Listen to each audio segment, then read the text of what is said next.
La Bible se présente aujourd'hui surtout sous forme d'un livre. Mais il faut bien être conscient qu'en fait, c'est plus une bibliothèque qui, pour les chrétiens, qui déjà contient plusieurs dizaines de livres, et pour les chrétiens, au minimum 66 livres. Et si le message de l'Évangile est simple d'accès et compréhensible par tous, la Bible parfois peut être, elle, beaucoup plus ardue. Et il y a des passages que l'on aime lire et qui sont facilement accessibles, et d'autres qui sont plus difficiles et même parfois déroutants. Et donc on peut facilement être découragé et mettre de côté ces passages. Donc même si tous les chrétiens ne sont pas appelés à devenir des exégètes professionnels, je pense que c'est bien que chacun ait au moins déjà lu une fois la Bible dans sa vie pour savoir de quoi il était question. Et donc le but de cette série, ça va être de proposer une introduction à la Bible afin de faciliter sa lecture. Donc là, dans cette première séance, je vous propose une introduction générale. Donc déjà sur la question de la définition de la Bible, qu'est-ce que la Bible? On parlera du canon biblique, pourquoi telle église a autant de livres, pourquoi une autre a d'autres livres, des différentes versions qui existent, de la question de l'inspiration, de l'interprétation, et je terminerai ensuite en présentant les modalités concrètes et le but de cette série. Donc déjà, qu'est-ce que la Bible? Alors, commençons par une présentation très factuelle. La Bible, donc pour les Juifs, contient 24 livres, qui est ce que les chrétiens appellent l'Ancien Testament. Ces 24 livres correspondent en fait à 39 livres pour les chrétiens. C'est la même chose, simplement ils ne sont pas comptés de la même façon. Je vais vous donner un exemple tout simple. Nous, par exemple, on a un roi et deux rois. Donc ça fait 2 livres. Et les Juifs comptent en fait un seul livre. Et il y a 12 petits prophètes, donc on compte comme 12 livres, et eux ne comptent comme un seul livre. Donc c'est la même chose, simplement c'est compté différemment. Donc ça, c'est la Bible hébraïque et ce que les chrétiens appellent l'Ancien Testament. Après, il y a aussi pour les chrétiens le Nouveau Testament, donc qui commence avec la vie de Jésus, les épîtres écrites par les premiers chrétiens et les actes des apôtres qui racontent les premières années de l'Église. Et donc là, il y a 27 livres du Nouveau Testament. Donc, pour les chrétiens, une Bible actuellement comporte au minimum 66 livres. C'est le cas de la plupart des Bibles protestantes que vous pouvez avoir, par exemple la Bible seconde, elles ont 66 livres. Après, il y a certaines Bibles utilisées par d'autres églises, notamment les catholiques, qui ont plus de livres. Donc ça, j'en parlerai. Et il y a aussi certaines églises orthodoxes qui, par rapport aux catholiques, ont encore des livres supplémentaires, et notamment le plus connu, dont vous avez peut-être déjà entendu parler, c'est le livre d'Enoch, qui lui a la particularité notamment d'être cité dans le Nouveau Testament, mais on en reparlera. Alors donc pour cette présentation, même si ça s'adresse souvent à des protestants, j'ai choisi d'inclure le maximum de livres pour qu'on ait une vision d'ensemble en fait. Et je l'ai fait pour 2 raisons. La première, c'est que même si les protestants ont l'habitude d'utiliser 66 livres, on a quand même un principe de base qui est le sola scriptura, c'est-à-dire l'écriture seule. Normalement, seule l'écriture fait autorité. Or, comme vous pourrez remarquer, dans la Bible, nulle part la Bible ne se définit elle-même. C'est-à-dire qu'il n'y a aucun verset qui dit il doit y avoir tant de livres dans la Bible et qui donne une liste des livres bibliques. Bon. Et la deuxième, c'est qu'il me paraissait intéressant pour cette présentation d'inclure les livres qu'on met d'habitude de côté, parce que ça fait aussi une continuité historique en fait. C'est-à-dire que dans les Bibles protestantes, si on s'arrête à Malachie, qui est théoriquement le dernier livre, et on commence au Nouveau Testament, il y a à peu près un trou de 400 ans. Et pourtant, il se passe des choses dans ces 400 ans. Et il se trouve que les autres livres, notamment utilisés par les catholiques, en fait, sont... donc on verra que ça permettra de mieux comprendre le Nouveau Testament. Mais je précise qu'à chaque fois, lorsqu'on étudiera un livre, et qu'il n'est pas reconnu, forcément utilisé par toutes les églises, je le dirai. Je dirai à chaque fois, par exemple, la Genèse est utilisée par toutes les églises. Il y a un autre livre qu'on appelle par exemple le Siracide. Là, je dirais, en général, telle église ne l'utilise pas. Donc, la Bible peut être à la fois conçue comme une vaste bibliothèque, et donc il y a à la fois une unité et une diversité. Ce double aspect est lié au fait que la Bible a bien sûr 2 types d'auteurs, les auteurs humains et l'auteur divin, le Saint-Esprit. Donc les auteurs humains, c'est ce qui va expliquer la diversité de la Bible, et le Saint-Esprit, c'est ce qui va permettre son unité. Alors déjà, la diversité de la Bible, on peut la voir dans 4 domaines. Tout d'abord dans le temps, puisque entre Moïse et les apôtres, il y a à peu près 1 millénaire et demi, 1500 ans. Et donc déjà, c'est un temps très long de rédaction. Quant aux événements décrits, eux, c'est même sur plusieurs millénaires. Donc plusieurs millénaires, c'est aussi des diversités de civilisations et de langues. La Bible est écrite en 3 langues différentes, l'hébreu, l'araméen et le grec. Une diversité aussi de genres littéraires, puisqu'elle comporte des livres historiques, par exemple les rois, tout ça, les livres prophétiques, Ésaïe, Ézéchiel, Jérémie, des livres didactiques, c'est-à-dire des livres vraiment d'enseignement, et des livres, ce que j'ai appelé artistiques, c'est tout ce qui est poèmes, chants. Et enfin, une diversité au sein même des livres bibliques, puisque pour un même livre, il existe des fois plusieurs versions. Donc nous, habituellement, dans nos Bibles, on a ce qu'on appelle le texte rabbinique, enfin on l'appelle le texte masorétique en général. C'est l'Ancien Testament dont on a, enfin hébreu, qu'on a l'habitude de traduire en français et tout ça. Mais il faut aussi savoir, notamment dans l'Antiquité, qu'il existait une deuxième version très importante qu'on appelle la Septante, et qui est en fait la première traduction grecque de la Bible. Et c'est notamment cette traduction qu'utilisaient par exemple les premiers apôtres, Paul, les premiers chrétiens. Et si vous regardez par exemple, si vous étudiez les citations du Nouveau Testament, vous verrez qu'elles correspondent en fait souvent à la Septante. Il y a des études qui ont été faites, à peu près dans 70% des cas, elles correspondent à la Septante. Donc souvent le texte est identique, des fois il y a des différences, et du coup, quand il y a des différences, je présenterai les différences. Par exemple, des fois les chapitres ne sont pas dans le même ordre, et du coup, on peut, voilà. Mais il y a aussi une unité, et cette unité se trouve, je dirais, dans le but de la Bible, qui est de nous faire connaître Dieu. Et cette connaissance passe par la découverte avant tout d'une personne, Jésus. Donc le but de cette série sera de montrer comment Dieu en fait se révèle progressivement à l'humanité, le point culminant de cette révélation étant l'incarnation, c'est-à-dire la venue sur terre de la parole de Dieu en la personne de Jésus. Mais avant cela, j'aimerais revenir sur 2 points importants, la question de l'inspiration et la question de l'interprétation. Alors, comme je l'ai dit plus haut, la Bible a 2 types d'auteurs, des auteurs humains et un auteur divin. Donc, en tant que chrétien, nous reconnaissons que la Bible n'est pas un livre comme un autre, puisqu'il est inspiré par Dieu. Mais je pense qu'il est important de se garder de 2 travers. Le premier, c'est ce que j'appellerais le libéralisme, et le deuxième, le fondamentalisme. Ces 2 attitudes contraires partagent, à mon avis, une même origine dans une confusion qui peut être faite entre Bible et parole de Dieu. Il est courant d'entendre les chrétiens, surtout les protestants d'ailleurs, employer le terme de parole de Dieu comme synonyme de Bible. Alors, ça part souvent d'une bonne intention qui est de valoriser les Écritures. On peut dire que c'est très bien. Mais c'est un abus de langage qui peut être préjudiciable car il peut induire une fausse conception de l'inspiration. Et c'est aussi aujourd'hui important, je pense, encore plus qu'autrefois, lorsqu'on est en contact par exemple avec des musulmans. Si on présente la Bible comme la parole de Dieu, ils vont avoir tendance à assimiler la Bible au Coran. Et effectivement, pour l'islam, le christianisme est une religion du livre. C'est une expression qui apparaît. Or, il faut bien comprendre que nous, en tant que chrétiens, on ne doit pas accepter ce terme, car on n'est pas une religion du livre. Puisque la parole de Dieu, en fait, une religion du livre, c'est le cas dans le judaïsme et dans l'islam, c'est l'idée que la parole de Dieu, elle est descendue sur terre sous forme d'un livre. Pour les juifs, bien sûr, c'est la Torah, pour les musulmans, c'est le Coran. Mais en tant que chrétiens, nous, la parole de Dieu n'est pas descendue sous forme d'un livre, elle est descendue sous forme d'une personne. C'est totalement différent. Et le livre, c'est ce qui rend témoignage à la personne. Donc il y a une petite nuance, mais qui est importante.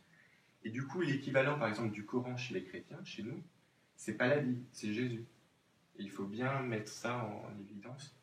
Et donc, c'est surtout lorsqu'on s'adresse à d'autres personnes. Donc, maintenant, j'aimerais revenir justement sur les 2 termes que j'ai employés, fondamentalisme et libéralisme. En fait, à mon sens, pour faire très simple, on avait parlé de 2 auteurs. Si on pouvait résumer les positions, je dirais que le fondamentalisme, c'est oublier les auteurs humains, c'est oublier le côté humain des auteurs de la Bible, tandis que le libéralisme, c'est oublier le côté divin, et qu'il y a un auteur, donc le Saint-Esprit, qui a inspiré la Bible.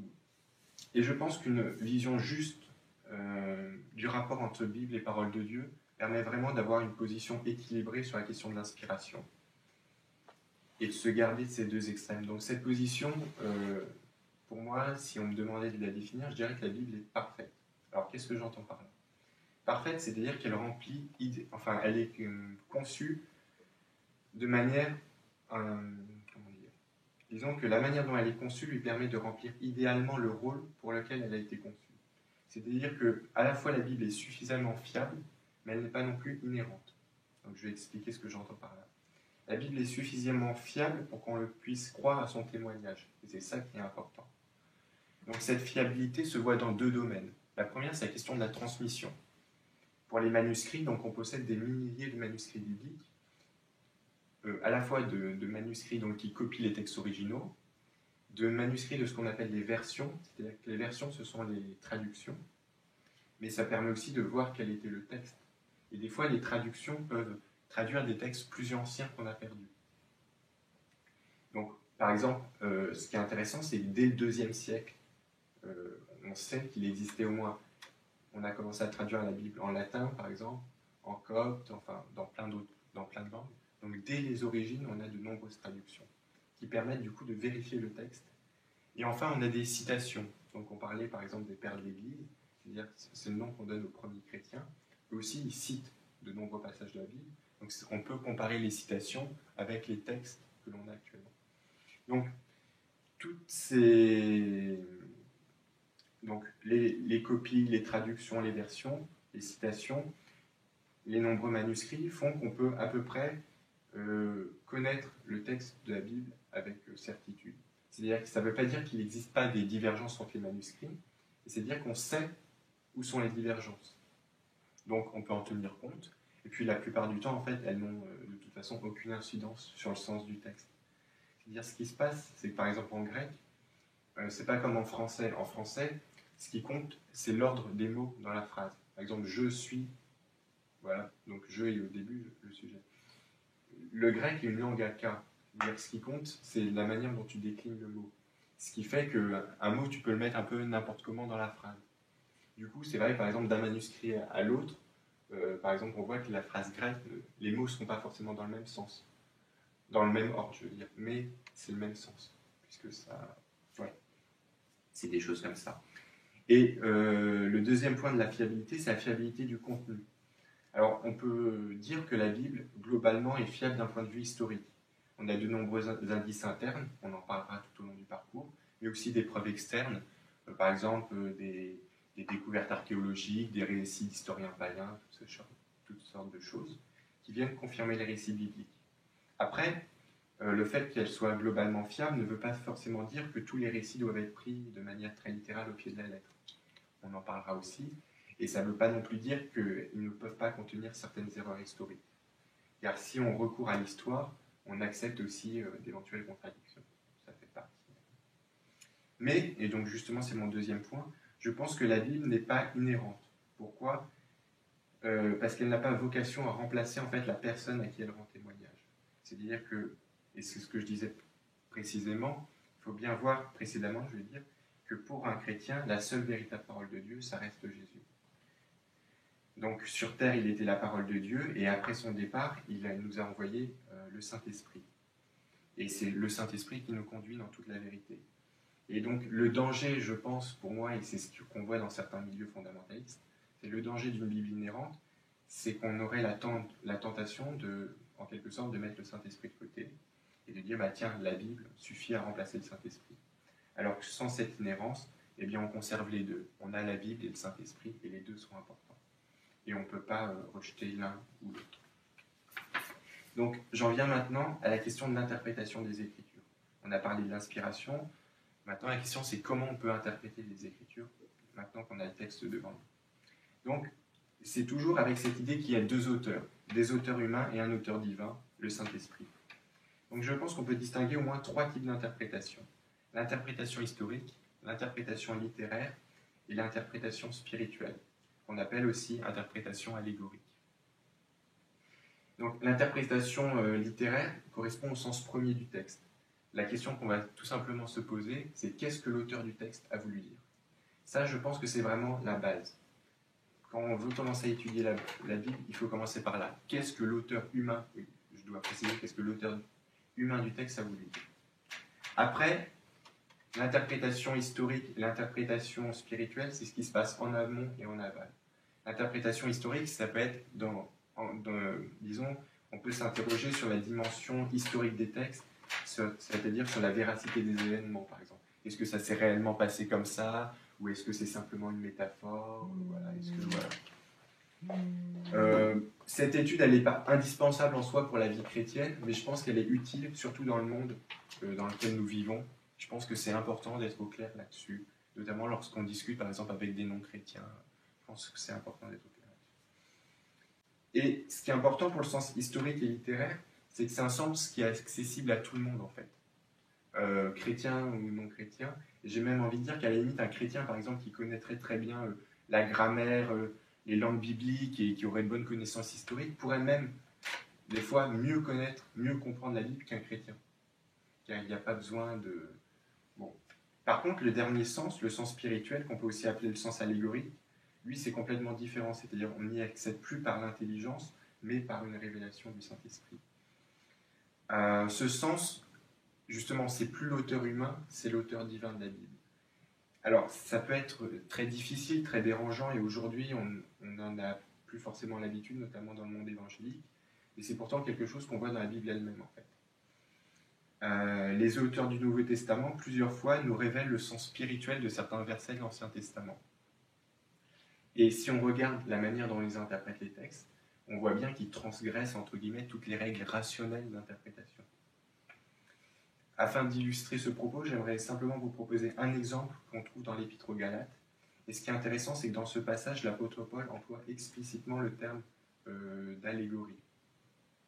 Alors, je vous lis juste le texte. C'est Galates 4, j'ai les références, 4, 19 à 31.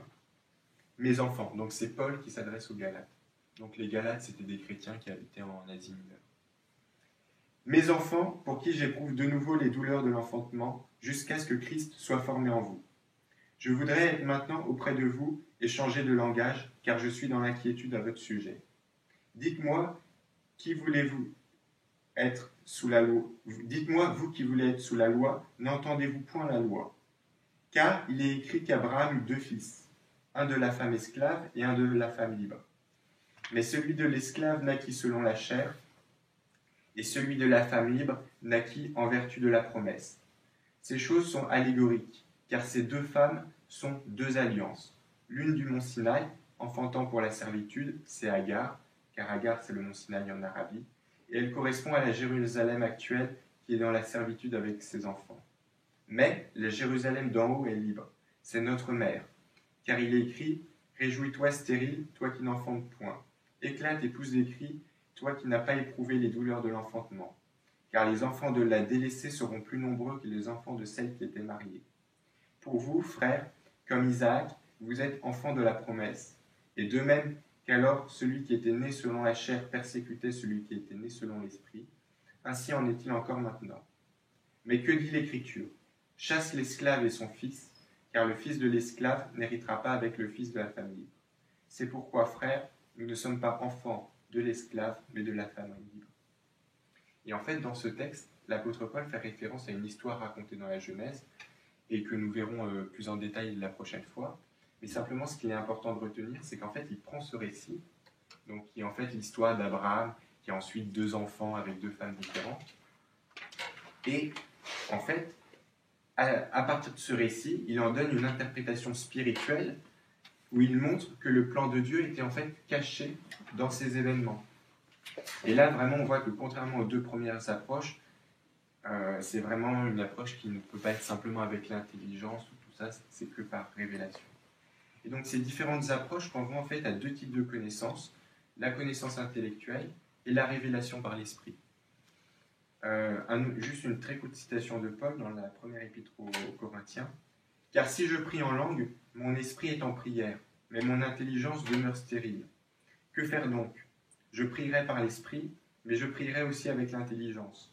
Je chanterai par l'esprit, mais je chanterai aussi avec l'intelligence. » Donc là, on voit qu'il parle à la fois de l'intelligence et de l'esprit. Donc ce sont 2 facultés liées à l'âme et à l'esprit, et chacune de ces facultés a une fonction particulière. Et je pense qu'il est vraiment important de maintenir les 2. Et le danger, ce serait par exemple d'en privilégier complètement d'en privilégier une au détriment complet de l'autre. Pour avoir une vie chrétienne équilibrée, au contraire, on a vraiment besoin des deux, utiliser à la fois l'intelligence et l'esprit. Maintenant qu'on a vu l'inspiration et l'interprétation, j'aimerais j'en viens maintenant plus particulièrement au fil rouge qui va guider tout notre parcours de découverte de la Bible. Ce parcours de découverte de la Bible repose en fait sur deux principes fondamentaux, sur deux notions clés que j'appelle la pédagogie divine et la révélation progressive. Alors, qu'est-ce que la pédagogie divine? La pédagogie divine, c'est l'idée selon laquelle en fait Dieu éduque l'humanité, exactement comme un père en fait éduque son enfant. Donc, on peut comparer l'humanité à un être humain. Celui-ci naît, puis grandit, et puis bon, il y a tous les stades de croissance, bébé, jeune enfant, enfant, adolescent. Et tout au long de cette croissance, le but de son éducation reste identique. C'est-à-dire que les parents ont toujours le même but. Ils éduquent leur enfant, c'est le faire parvenir à la maturité, enfin voilà. Mais les modalités concrètes de son éducation changent. Je vais prendre un exemple très simple. Par exemple, quand un enfant est petit, en général, on lui fixe des horaires de coucher. Je sais pas, on lui dit, bah, tiens, à 20h30, tu vas au lit. A l'inverse, on sera plus souple sur d'autres questions. Par exemple, les repas de famille, des fois qui s'éternisent un peu, bah, on ne va pas le forcer à rester assis, on lui permettra d'aller jouer. A l'inverse, quand tu grandis, bah, tu vas devoir rester. Par exemple, nous, on a des repas de famille, des fois on commence à 13h, on finit à 18h, bon, bah, on reste 5 heures à table. Mais on reste à table. Par contre, à côté de ça, maintenant, mes parents sont plus là à me dire, bah, à 21h, tu vas au lit. Donc, ce n'est pas le but de l'éducation qui a changé, mais ce sont les modalités concrètes. Et là, c'est exactement la même chose. On va le découvrir tout au long de notre parcours, mais je pense que c'est vraiment important d'avoir cette idée en tête pour bien comprendre et pour bien aborder la Bible. Donc, contrairement justement à la vision qu'il y a dans le judaïsme et dans l'islam, les chrétiens ne considèrent pas que la Bible est un livre qui préexiste au monde. C'est-à-dire que pour les juifs ou pour les musulmans, la Torah, enfin pour les musulmans sunnites, la Torah et le Coran sont même presque éternels en fait, sont éternels. Tandis que pour les chrétiens, au contraire, les Écritures s'enracinent dans l'histoire humaine et sont révélées progressivement au long de cette histoire. Et du coup, cette vision différente des Écritures se répercute aussi dans l'approche qu'on a de la révélation. Tandis que pour le judaïsme et l'islam, la révélation est plénière, c'est-à-dire complète dès le début. Pour le christianisme, au contraire, elle progresse en fait. Et c'est justement les étapes de cette progression qu'on va suivre. Donc le but ultime de la révélation, c'est bien sûr de nous apprendre à mieux connaître Dieu. Et on verra que c'est justement grâce à Jésus. Mais l'idée de progression implique que ceux qui viennent en premier avaient forcément moins de connaissances que ceux qui viennent après. Donc ça, c'est une vision, on va dire, générale. Ça ne veut pas dire que c'était vrai pour tous les individus, par exemple.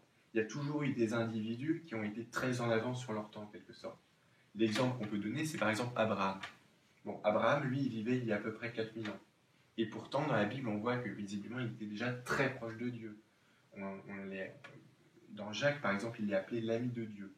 Donc on peut supposer qu'il avait déjà une relation très intime qui n'avait rien à voir avec ses concitoyens, enfin ses contemporains. Lui était bon. Et le sommet de cette révélation, c'est bien sûr Jésus. Donc, et là, je pense qu'il est important de distinguer révélation et compréhension. C'est-à-dire que je pense qu'on peut dire qu'avec Jésus, on atteint vraiment le sommet de la révélation et qu'il n'y a pas on ne peut pas avoir plus grande révélation après lui. Par contre, on peut avoir une meilleure compréhension de la révélation. C'est-à-dire que Jésus est venu avec la révélation complète, mais à son époque, les disciples ne pouvaient pas forcément tout comprendre. Et on le voit même déjà dans les évangiles. C'est-à-dire que plusieurs fois, les rédacteurs nous disent qu'il y a des choses que Jésus avait dit, que sur le coup, les disciples n'avaient pas compris, et qui n'ont compris qu'après la résurrection de Jésus. Donc voilà, Jésus parlait, et c'est aussi pour ça qu'il parlait beaucoup en paraboles. C'est parce qu'il savait qu'il y avait des choses que les gens n'étaient pas encore prêts à comprendre. Mais il a tout dispensé. Donc voilà. Et je pense que de la même manière, l'Église, au fil des âges, est appelée toujours à entrer dans une meilleure compréhension de la révélation complète de Jésus. Et donc cette meilleure compréhension a, je dirais, un aspect individuel et un aspect collectif. Chaque chrétien est appelé vraiment à une meilleure connaissance, compréhension de l'Évangile, et ce sont tous ces progrès individuels qui permettront d'avancer collectivement et qui permettront la croissance de l'Église. Du coup, simplement pour conclure, Pour décrire la Bible, certains chrétiens ont parfois recours à la métaphore de la lettre. La Bible serait une sorte de lettre envoyée par Dieu à l'humanité. C'est intéressant, mais de mon côté, je pense qu'il est plus juste d'envisager en fait la Bible comme un dialogue.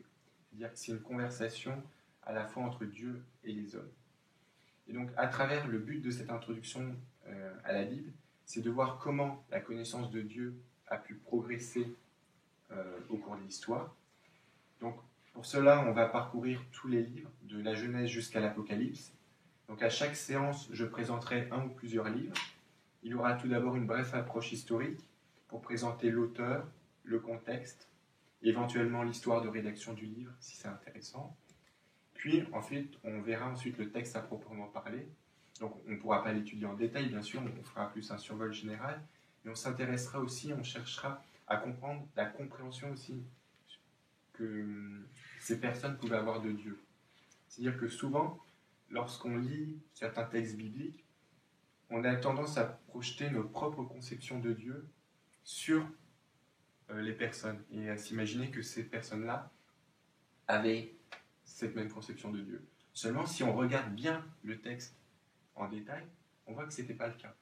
On voit qu'elle pouvait avoir d'autres qui n'avaient pas forcément la même compréhension de Dieu. Bon, là pour l'instant c'est assez général, mais on verra dès les prochaines fois quand on passera aux exemples concrets ce que les personnes, par exemple, à la fois la manière dont ils envisageaient Dieu, mais aussi leur relation, la manière dont ils pouvaient vivre. Voilà. Donc, et simplement pour terminer, alors là je ne l'ai pas apporté maintenant, mais je pense que pour la prochaine fois j'apporterai aussi une fiche avec l'ensemble des livres bibliques et des chapitres. Et l'idée, alors bien sûr, il n'y a aucune pression, je veux dire, il n'y a pas de rythme imposé, tout ça. L'idée, c'est qu'à chaque fois que vous lisiez, qu'à chaque fois que vous avez lu un chapitre, vous puissiez le cocher. Et comme ça, au moins une fois, vous savez, ah bah tiens, vous avez lu complètement. Voilà. Donc il n'y a pas de rythme imposé ou quoi que ce soit. Chacun fait en fonction de ses disponibilités et tout ça. Mais je pense que ça peut être utile. Voilà. Donc c'est une présentation.